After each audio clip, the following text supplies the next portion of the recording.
Babun nikahi ialah bab nikah. Huwa adapun nikah, akdun ialah akad. Yatadommanu yang mengandung apa akad, ibahatal wad'i kepada kebolehan berwati, bilafdil nikahi dengan lafaz nikah, watazwiji dan lafaz tazwij. Aima artinya sesuatu, ustuko yang dimustakkan atama minuma dari keduanya lafaz nikah watazwij. La biwirihi bukan dengan selainnya ma.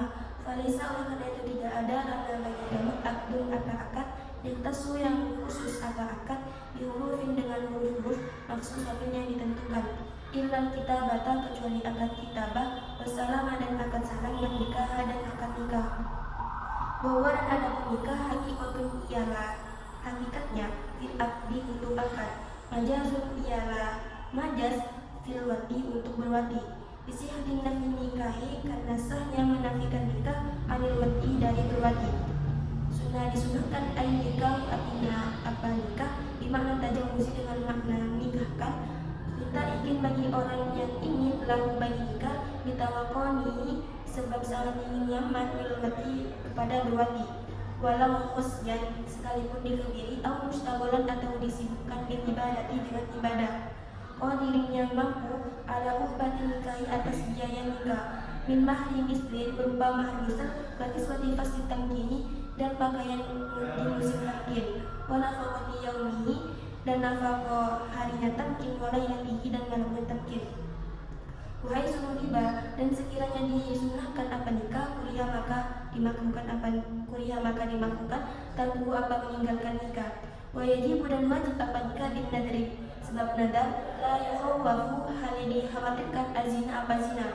Fa'ilam yaqdir oleh karena itu jika tidak mampu siapa man ala dari ke atas itu biaya, fal aula maka ada pun yang lebih utama lahu bagi man tahu ialah meninggalkan nikah. Baik siru dan memecahkan siapa man syahwat atau kepada syahwatnya man disaungi dengan berpuasa dan karena sunnah.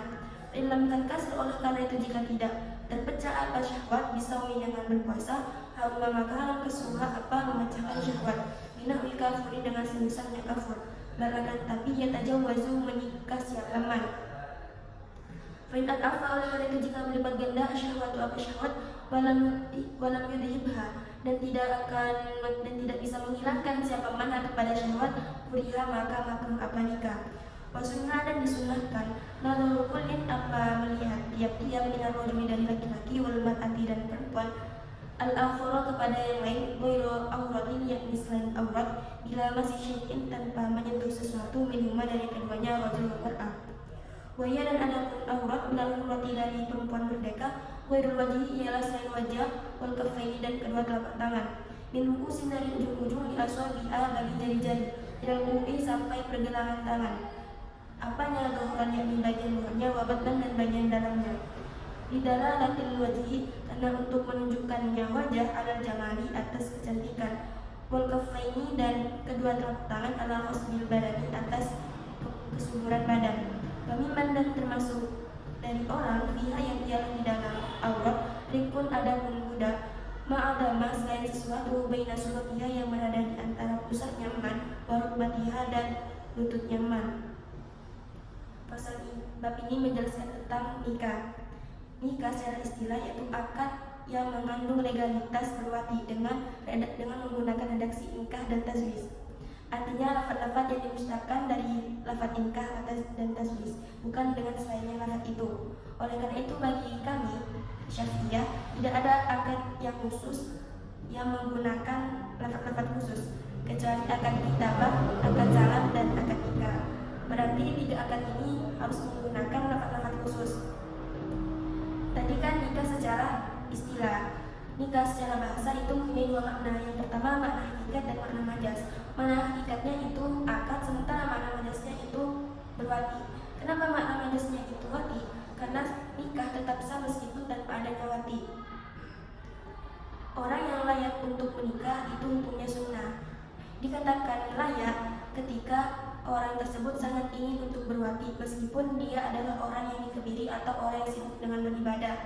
Selain itu, ia mempunyai biaya berupa mahar, pakaian di waktu tamkin, dan nafkah sehari-hari di waktu tamkin.